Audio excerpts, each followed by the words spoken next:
Medical check-up adalah pemeriksaan kesehatan secara menyeluruh.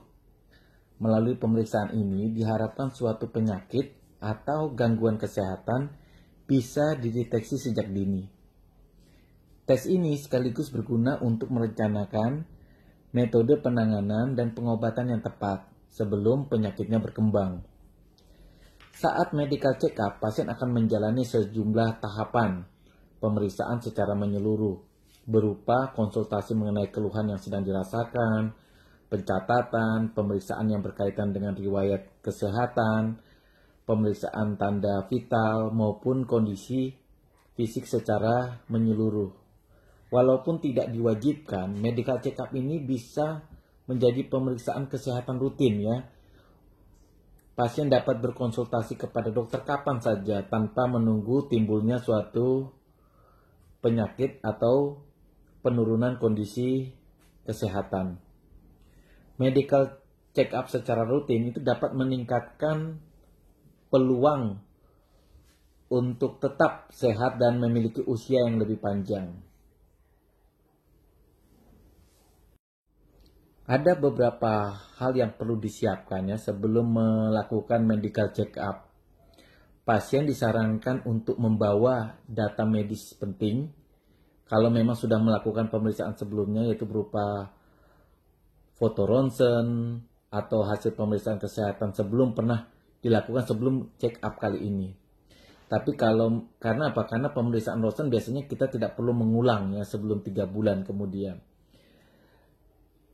Sebelum rangkaian pemeriksaan dilakukan, biasanya akan dibagikan kuesioner yang berisikan pertanyaan-pertanyaan yang mengacu pada kondisi kesehatan saat ini maupun yang sebelumnya. Kalau pasien yang mau di check up itu memang memiliki penyakit tertentu, maka berikanlah kepada si pemberi kuesioner atau si dokter mengenai daftar obat-obatan atau suplemen atau herbal yang sedang dikonsumsi, riwayat penyakit apa yang selama ini diderita. Tiap melakukan medical check-up, usahakan untuk selalu didampingi oleh keluarga ataupun kerabat terdekat. General check-up itu adalah pemeriksaan kesehatan secara keseluruhan. Tujuan daripada general check-up ini adalah mengetahui gangguan kesehatan sejak dini yang mungkin belum bergejala. General check-up ini biasanya dilakukan pertama oleh orang-orang yang masuk ke sekolah kedinasan, misalnya sekolah kepolisian, sekolah tentara, atau IPDN.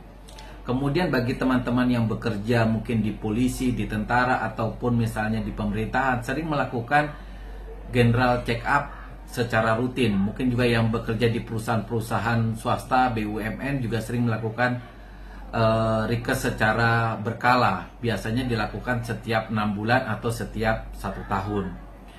Nah, general check-up ini padahal tujuannya adalah pertama mengecek kondisi kesehatan saat ini. Kondisi kesehatan saat ini belum tentu ya. Misalnya teman-teman yang merasa dirinya sehat padahal sebenarnya tidak sehat. Misalnya ada orang yang tidak tahu dirinya diabetes karena belum ada gejala, pada pemeriksaan kesehatan ternyata didapatkan gula darah yang sangat tinggi. Kemudian kita bisa mengetahui resiko penyakit di kemudian hari. Misalnya ya, kita temukan adanya kolesterol atau trigliserida yang sangat tinggi. Memang kan kalau kita memiliki penyakit-penyakit seperti misalnya kadar asam urat, kadar kolesterol yang tinggi, tidak ada gejala. Tetapi jangan sampai dia muncul gejala, misalnya terjadi serangan jantung atau terkena serangan stroke. Nah, dengan adanya general check up, kita tahu bahwa kita memiliki risiko dengan mengetahui kadar kolesterol tinggi, sehingga kita dapat mengurangi risiko tersebut. Kemudian dapat juga punya tujuan daripada general check up adalah mengubah gaya hidup. Setelah kita mengetahui dengan mengukur berat badan, tinggi badan kita, ternyata kita orang yang masuk kategori obesitas, dengan mengetahui indeks massa tubuh kita yang tinggi, maka kita bisa mengubah gaya hidup kita sehingga kita terhindar dari penyakit-penyakit sindrom metabolik. Nah, tujuan-tujuan ini itu baik kadang-kadang, cuma hasil general check up itu tidak pernah maksimal, karena ketika general check up-nya didapat langsung diserahkan kepada orang yang melakukan atau pasien yang menerima hasil check up-nya itu tidak mengerti makna daripada nilai-nilai yang hasil daripada general check up. Jadi di video kali ini kami akan berusaha menjelaskan secara rinci pemeriksaan fisik itu bagaimana, pemeriksaan laboratorium, radiologis, agar bisa dimengerti oleh teman-teman yang melakukan general check up. Pada general check up itu biasanya didahului dengan pemeriksaan daripada riwayat kesehatan. Misalnya ada pasien akan diberikan suatu kuesioner ya, suatu pertanyaan-pertanyaan yang harus dijawab. Misalnya kebiasaan-kebiasaan yang dilakukan, adakah kebiasaan merokok, kebiasaan mengkonsumsi minuman beralkohol, kemudian kebiasaan olahraga. Kemudian juga ditanya riwayat penyakit dalam keluarga, apakah ada faktor-faktor penyakit yang bisa diturunkan, misalnya penyakit hemofili, penyakit diabetes, atau keluarga ada riwayat penyakit jantung. Pada pengisian ini harusnya diisi dengan baik agar si yang menganalisa nanti hasil pemeriksaan itu bisa menghubungkan hasil pemeriksaan fisik secara keseluruhan dengan laboratorium dengan adanya kebiasaan yang dijalankan selama ini. Apakah kebiasaan itu kurang maksimal sehingga perlu adanya peningkatan ya. Jadi pada pengisian riwayat kesehatan itu harusnya diisi. Kadang-kadang ini yang sering tidak diisi ya, karena menganggap pemeriksaan riwayat penyakit itu kan tidak penting, riwayat penyakit, padahal itu sangat juga penting karena itu akan membantu untuk menganalisa daripada hasil general check up. Kemudian setelah kita melakukan pengisian daripada kuesioner seputar pertanyaan tentang kesehatan, itu akan dilanjutkan dengan pemeriksaan fisik. Pertama kita dilakukan pemeriksaan daripada vital sign. Vital sign itu meliputi pertama pemeriksaan tekanan darah. Jadi tekanan darah yang normal itu berkisar antara 120 sampai 130 untuk tekanan yang di atas ya, atau sistolinya, dan antara 70 dengan 80 untuk tekanan diastolik atau tekanan yang di bawah. Pada saat pemeriksaan tekanan darah, pasien mungkin harus istirahat dulu selama kurang lebih 15 menit, bukan dilakukan pada saat pasien ngos-ngosan atau lagi habis olahraga, sehingga nanti akan mempengaruhi hasil pemeriksaan. Dan jika didapatkan tekanan darah yang tinggi sedangkan pasiennya menyangkal bahwa dia pernah menderita darah tinggi padahal pemeriksaan sebelumnya didapatkan tekanan darah yang normal, maka pemeriksaan itu perlu dilakukan pemeriksaan ulang. Mungkin pasiennya diistirahatkan dulu 1 atau 2 jam, kemudian dilakukan pemeriksaan tensi ulang. Jika juga dilakukan pemeriksaan dengan keadaan misalnya sudah diistirahatkan 2-3 jam, didapatkan juga tensi yang cukup tinggi, maka pasiennya bisa didiagnosa dengan penyakit hipertensi ya.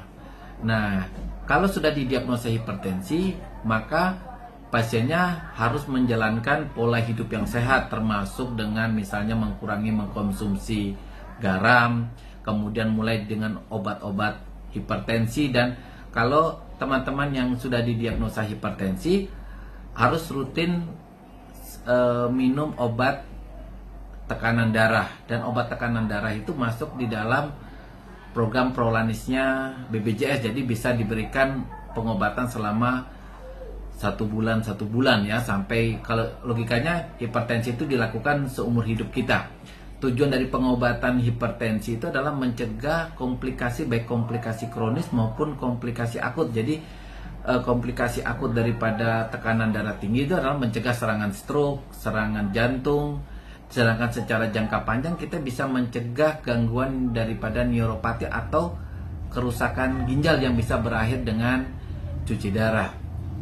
Kemudian pemeriksaan jumlah denyut nadi. Nah, denyut nadi ini normalnya antara 70 sampai 90 kali dalam 1 menit.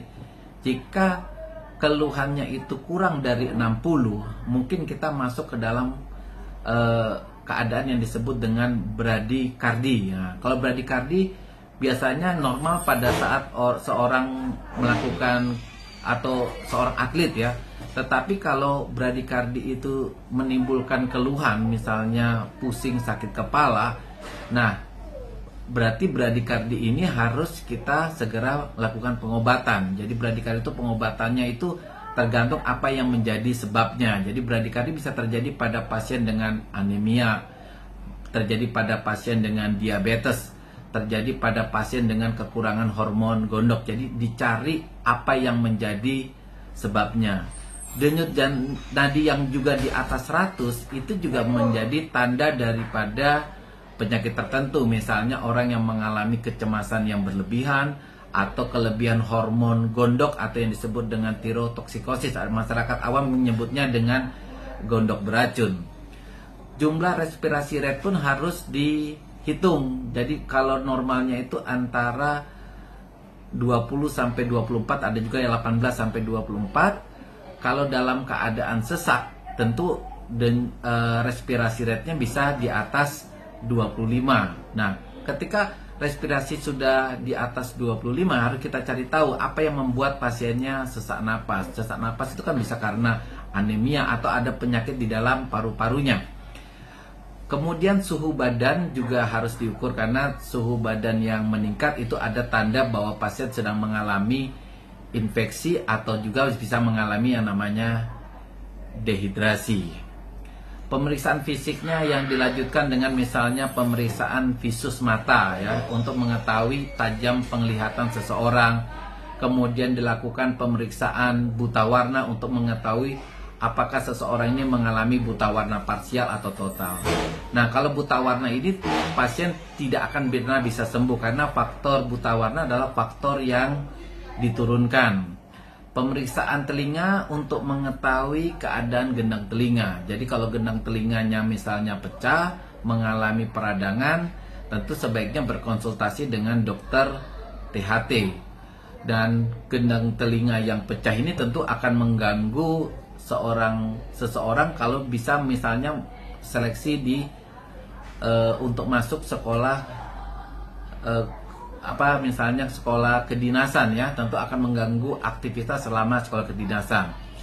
Kemudian keadaan mulut, dari keadaan gigi, apakah ada karang gigi yang mengalami infected, artinya bolong, mengalami infeksi. Juga di dalam mulut juga kita biasanya lakukan pemeriksaan daripada besar amandelnya, apakah masuk kategori normal, apakah sudah dia membesar, apakah harus dioperasi. Pemeriksaan fisik yang lain biasanya dilanjuti dengan memeriksa fisik daripada dada ya, apakah kita melihat ada suara jantung yang kayak seperti suara bising, adakah suara paru yang untuk mendeteksi apakah ada asma, apakah ada TBC. Kemudian pemeriksaan fisik yang lain biasanya kita lanjutkan dengan pemeriksaan untuk mengetahui apakah ada seseorang ini mengalami hernia yang bisa mengganggu proses belajar mengajarnya, apakah ada abeien, apakah ada pembesaran daripada skrotum yang seperti misalnya perikokel ya, itu juga bisa mengganggu seseorang selama pendidikan, sehingga memang pemeriksaan itu biasanya juga merupakan hal penting, kecuali pada pemeriksaan rikes berkala yang misalnya pada anggota-anggota yang sudah berdinas, biasanya itu tidak dilakukan, tapi pemeriksaan itu biasanya dilakukan untuk rekan-rekan yang mau masuk sekolah kedinasan. Kemudian pemeriksaan fisik yang lain biasanya untuk mengetahui bentuk fisiknya, apakah terjadi gangguan pada tulang belakang, lordosis, kifosis, kemudian bentuk kakinya apakah O atau X.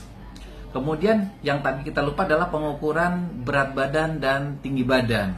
Jadi berat badan dan tinggi badan ini penting ya. Apakah masuk ke dalam kategori berat badan ideal atau tidak? Nah, teman-teman dapat mengukurnya dengan cara begini. Tinggi badan kita ukur misalnya berapa, itu di dalam meter. Jadi berat badan dalam kilo ya. Jadi berat badan dibagi tinggi badan dalam meter dipangkat 2 ya.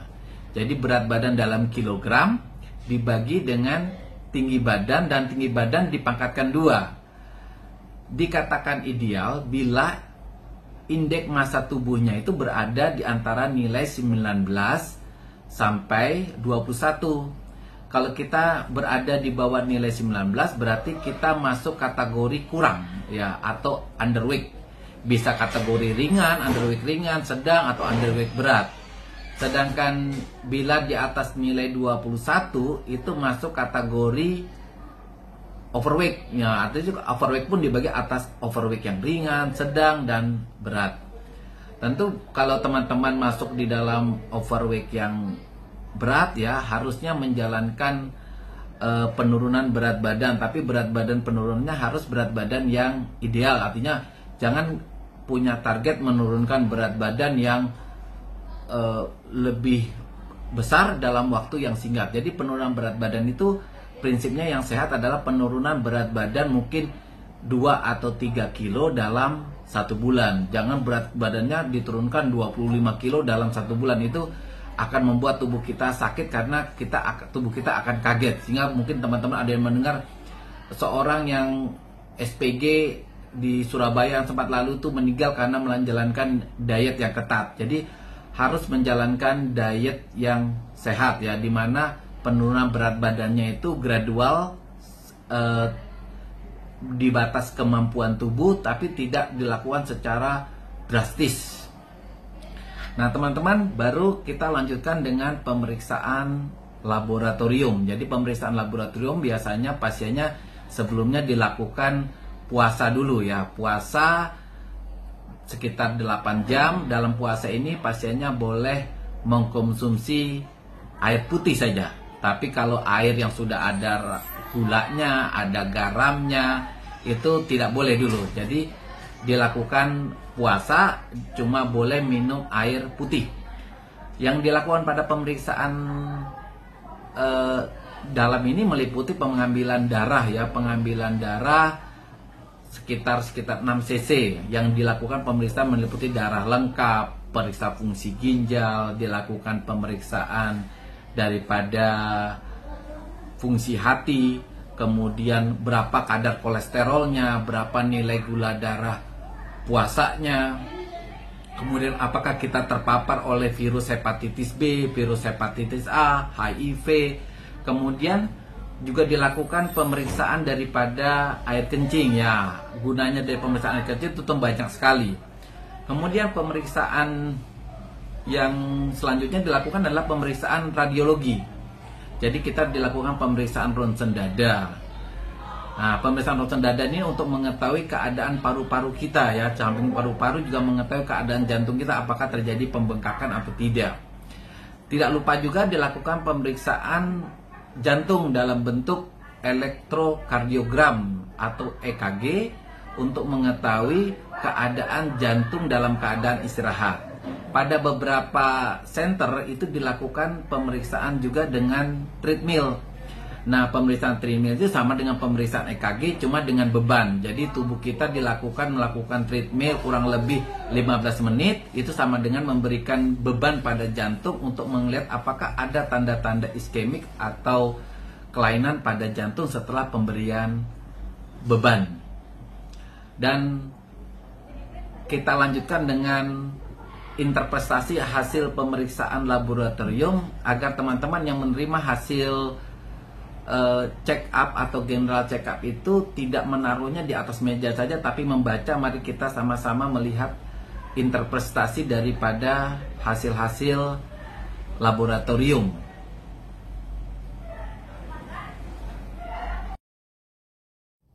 Hasil pemeriksaan fisik di mana yang jadi pasien saya sendiri, didapatkan tinggi badan 175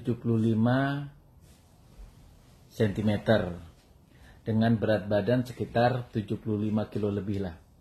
Kalau kita hitung indeks massa tubuhnya, itu tinggi badan 175 cm itu berat badan dulu 75 kilo dibagi 1,75.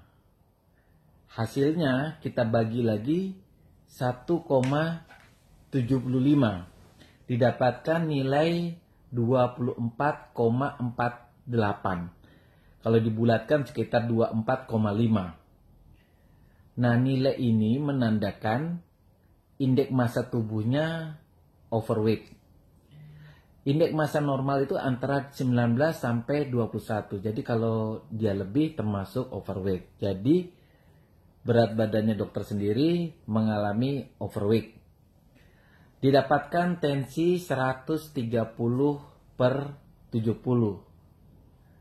Masih dalam batas normal dengan nadi sekitar 64 kali per menit, masih dalam batas normal, respirasinya juga 20 kali per menit dengan didapatkan suhu badan 36. Jadi pemeriksaan vitalnya masih dalam batas normal kecuali indeks massa tubuhnya yang mengalami kelebihan.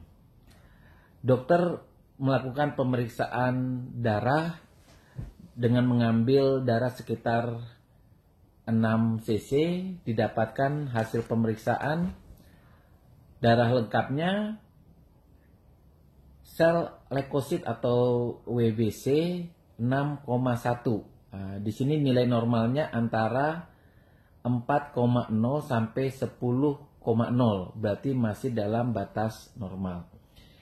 Jika hasil check up-nya didapatkan nilai yang lebih daripada normal, itu berarti terbentuknya sel darah putih yang melebihi. Biasanya itu respon terhadap adanya infeksi tertentu di dalam tubuh kita atau adanya inflamasi di dalam tubuh kita.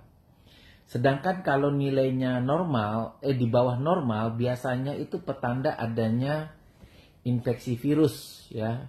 Misalnya kayak kena demam berdarah, influenza, biasanya sel darah putihnya justru nilainya di bawah normal, kemudian akan kembali normal beberapa hari kemudian. Ada pemeriksaan hemoglobin.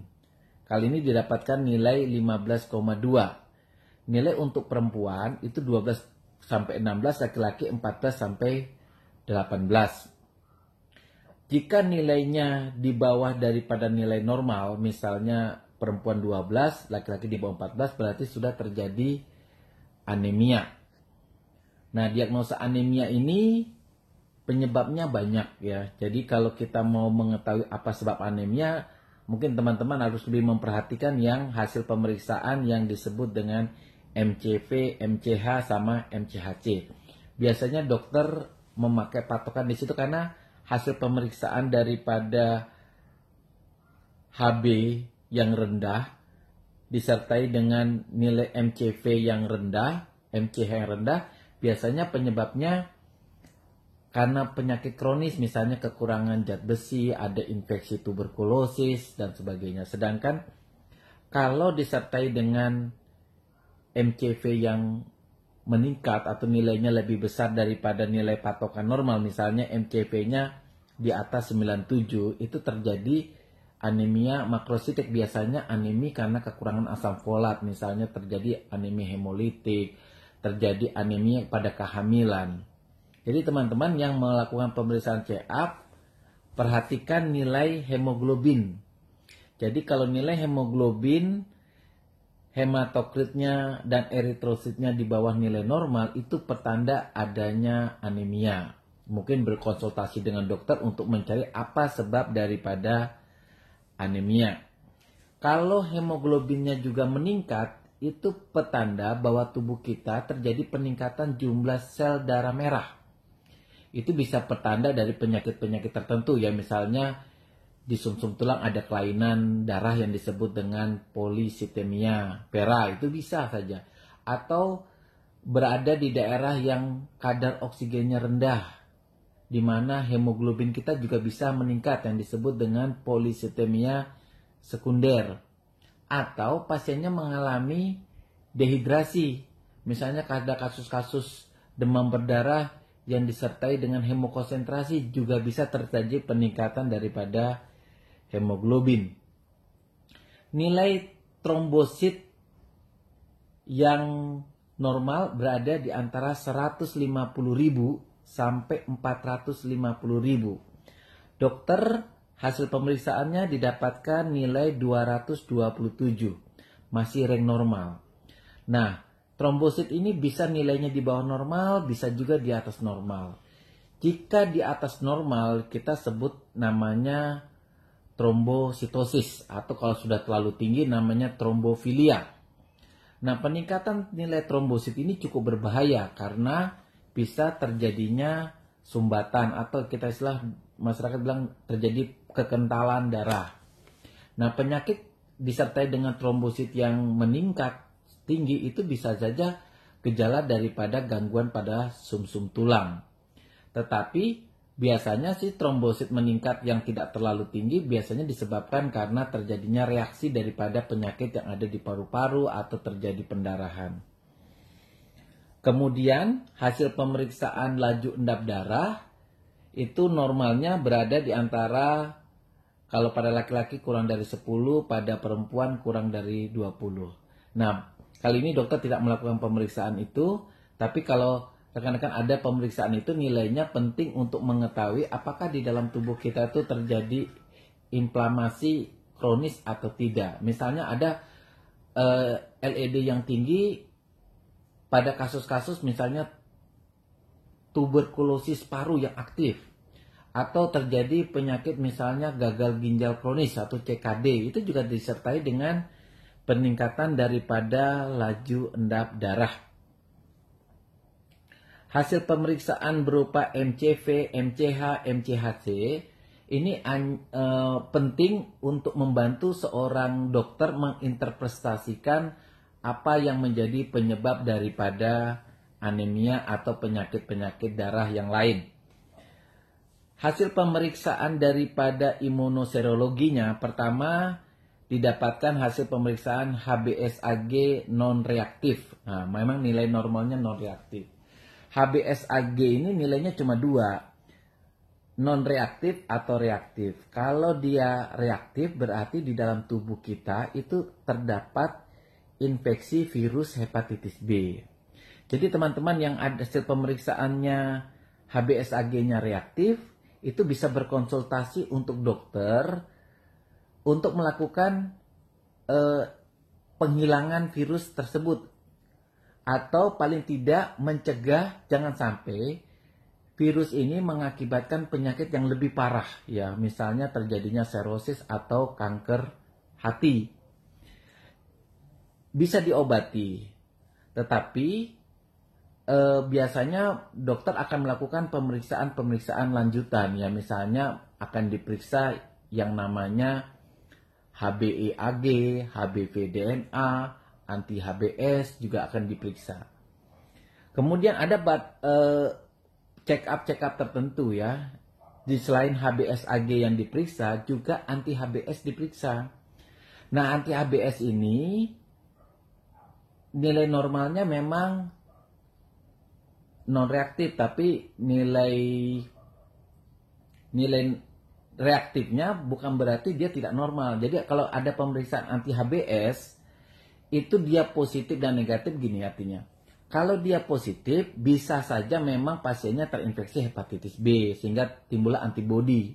Tapi bisa juga orang yang menjalani vaksinasi atau terbentuk antibodi alamiah. Jadi kalau hasil pemeriksaan HBsAg-nya negatif, lalu anti-HBs-nya positif, itu pertanda bahwa di dalam tubuh orang tersebut sudah terbentuk antibodi untuk melawan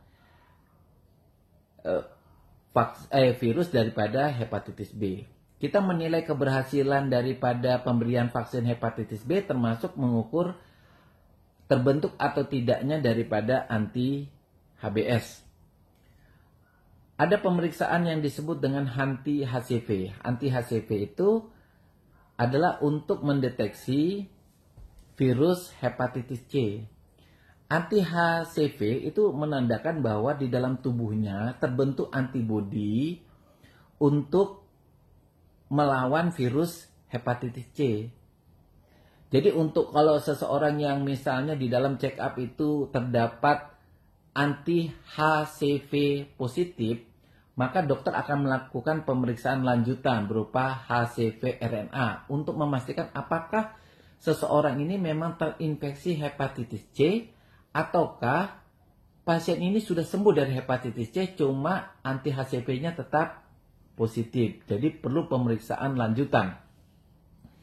Pemeriksaan VDRL atau penyakit yang dikenal dengan nama sipilis. Jadi VDRL di sini hasilnya non reaktif.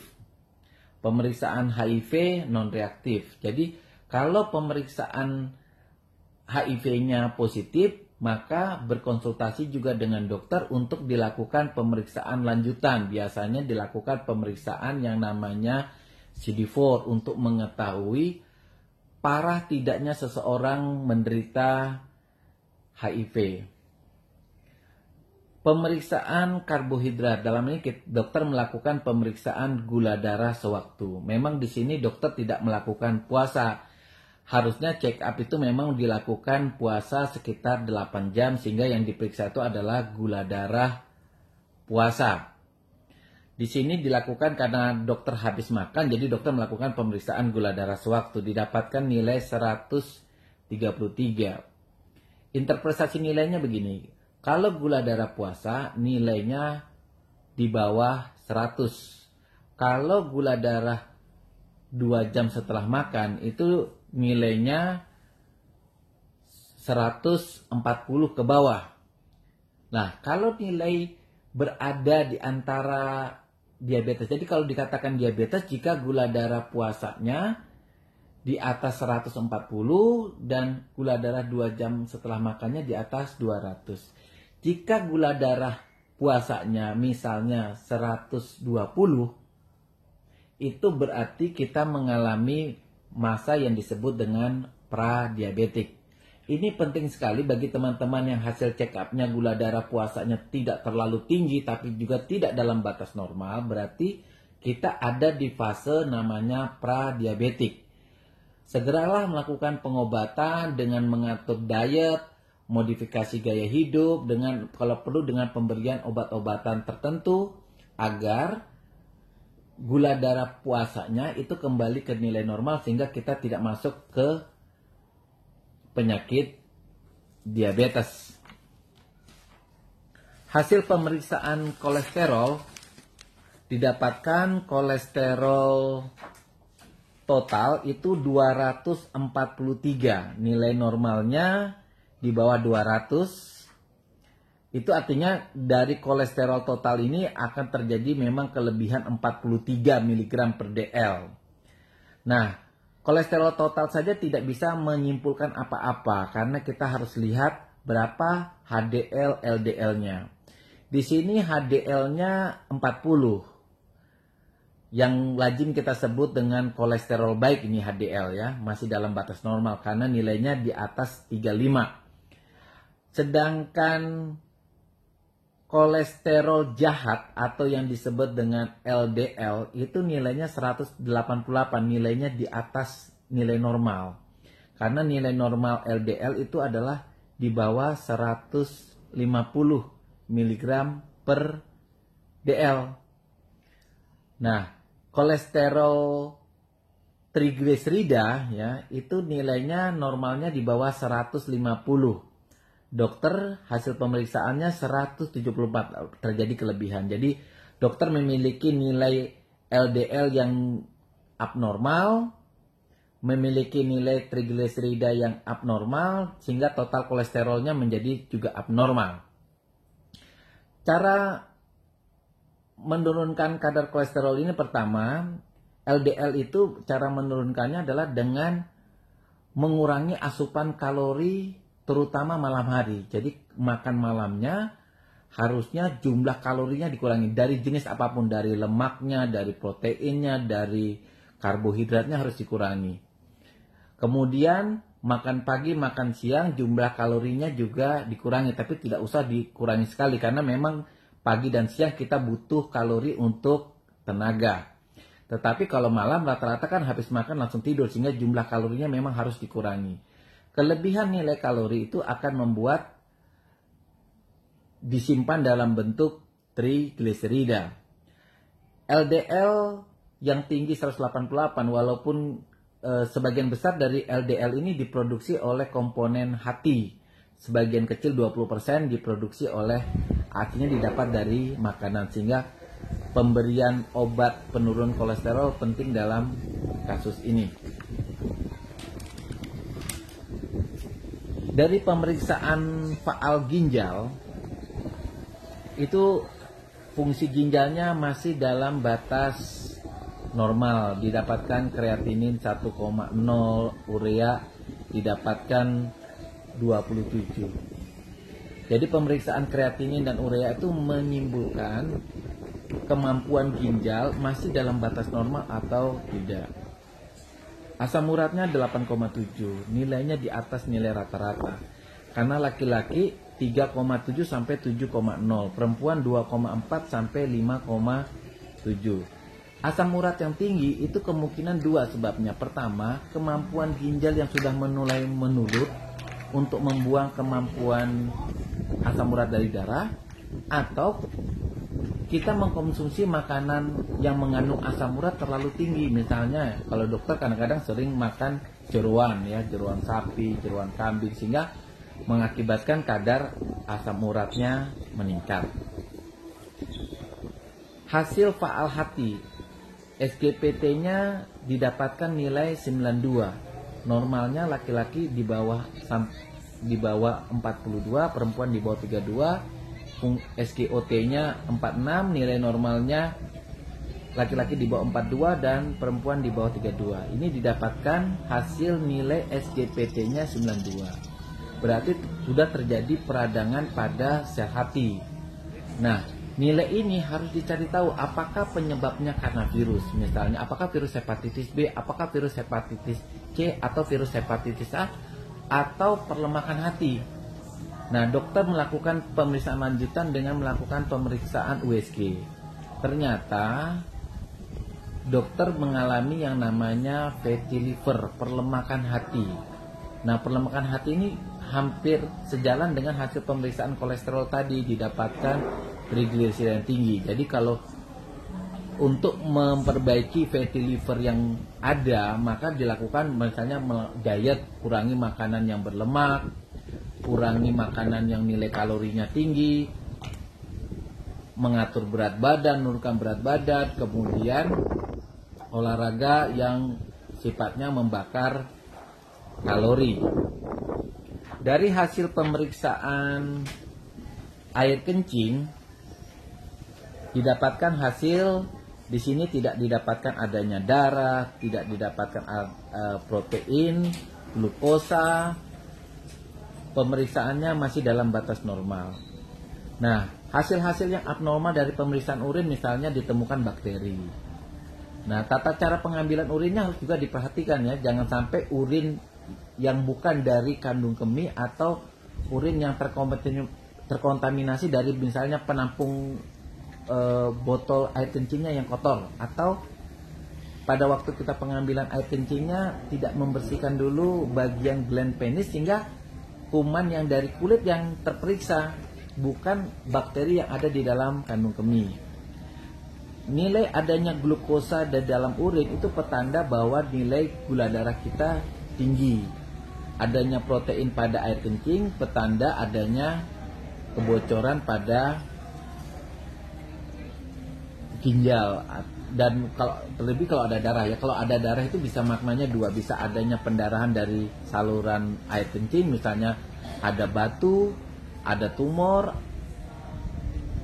yang terjadi, misalnya infeksi juga bisa terjadinya darah. Tetapi makanya kalau ada darah pada air kencing perlu dilakukan pemeriksaan lanjutan. Gunanya apa? Untuk memastikan apakah darah itu karena ginjal bocor atau yang disebut dengan glomerulonefritis, ataukah karena batu. Jadi perlu dilakukan pemeriksaan lebih lanjut. Kalau perlu dilakukan pemeriksaan USG, pengukuran protein urin 24 jam, dan harus berkonsultasi dengan dokter.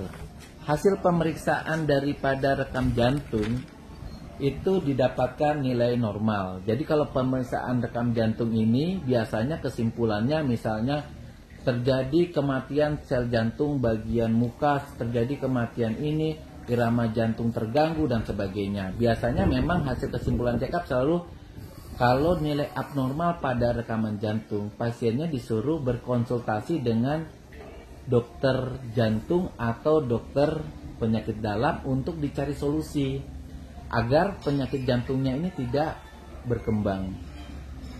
Penting sekali loh untuk melakukan check up, bukan hanya karena kita sakit kita melakukan check up, tetapi untuk mendeteksi kelainan sejak dini. Seandainya misalnya ya sakit gula, karena dokter pernah nemui seorang baru tahu dia penyakit diabetes itu di usia 17 tahun. Ketika dia mau masuk sekolah kedinasan, ternyata dia baru tahu gula darahnya 400. Ternyata pasien ini adalah pasien DM tipe 1 atau diabetes mellitus tipe 1 yang bisa terjadi di usia 15 tahun, 17 tahun tapi belum ada gejala apa-apa. Jadi banyak gunanya. Kemudian baru tahu ternyata pasiennya menderita tekanan darah tinggi tapi tidak bergejala.